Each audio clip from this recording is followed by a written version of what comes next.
In eastern Ukraine, the town of Trostianets has been retaken by Ukrainian troops, but with much of it lying in ruins. The Russians departed after a month of heavy fighting, while many people took shelter. We have spent 30 days in the basement with small children, who've been shaking until now. The Russians left behind military hardware and allegations of widespread abuse. They came to our houses, intimidated people and kicked them out of their homes. They took everything from us, mobile phones, guns, food, everything.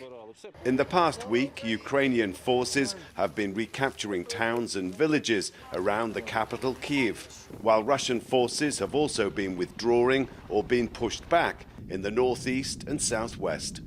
It's thought the Russians will now concentrate efforts in the east of the country and mount a final push to take the besieged city of Mariupol. Efforts to open a humanitarian corridor into the ruined city continue. The International Committee of the Red Cross says in addition to getting people out of Mariupol, it's vitally important for the corridor to be used to get humanitarian aid in. The ICRC says it's prepared to lead the effort, but only if the two warring sides can guarantee the safe passage of the convoy.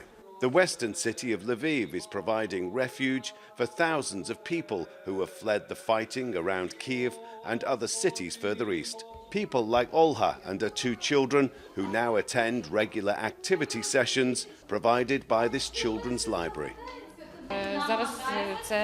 Right now, this is the only and best way to keep my kids and myself busy, to keep them distracted. This class is being led by a teacher who was forced to flee a town near the front line in the east. They're happy, they're playing, and their joy is my joy. Art sessions here are aimed at tackling the trauma they may have experienced from the fighting. President Vladimir Putin invariably portrayed as the villain. Elsewhere in this library, volunteers work on camouflage netting for Ukrainian forces. Across the border in the neighboring Russian region of Bryansk, returning paratroopers are given a hero's welcome.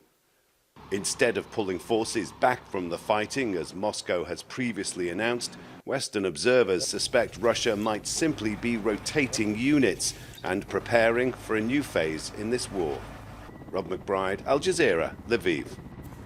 Let's get an update with Imran Khan, who's joining us from the Ukrainian capital, Kyiv. Imran, over to you.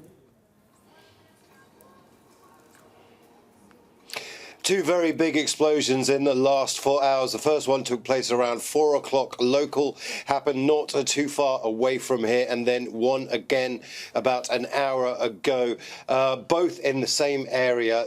Those explosions took place in the center of Kyiv. That's the first time, certainly since I've been reporting, that artillery or missiles or rockets, we're not entirely sure what type of ordnance was used, has come this close to the city center. Now, this all comes after the Russians on Tuesday said they were going to relieve the pressure on Kyiv because they understood that there were decision makers in place. By decision makers, they mean the government, frankly.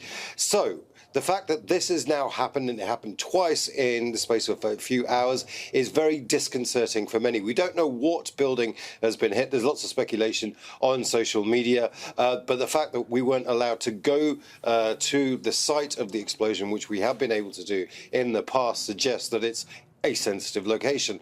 But this all comes, like I say, as the Ukrainians are very worried about what the Russians are actually up to. And this has been backed up by the NATO Secretary General, Jens Stoltenberg, who's actually said a withdrawal is taking place from Kyiv, but he sees it as much more as a repositioning, a regrouping, and perhaps even a resupply for a new phase of the war. Whether that comes to Kyiv or whether they're going to concentrate in the east and in the Donbass region is unclear.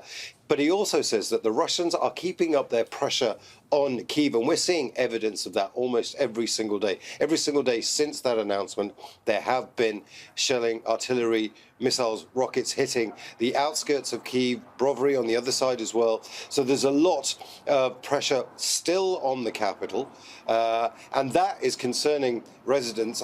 But more, there's a political issue here as well for the Ukrainian government. every time they seem to make headway with the Russians, something like this happens, and it's increasingly frustrating them and something they are now talking about publicly. Thank you so much, Imran Khan, reporting from Kyiv.